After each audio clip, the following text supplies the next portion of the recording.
the sutures? Yeah, because I counted that it was only going to be 8 days, and we definitely want to keep it in after 10.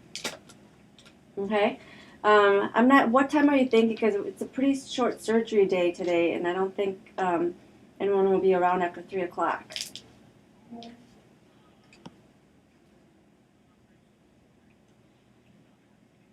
Okay. Yeah, if you want to come in before 3, there'd be somebody around.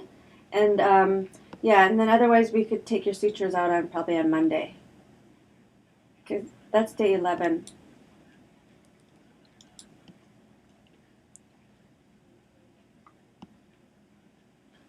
Yeah, I mean, I don't think there'll be a problem taking that out on Monday.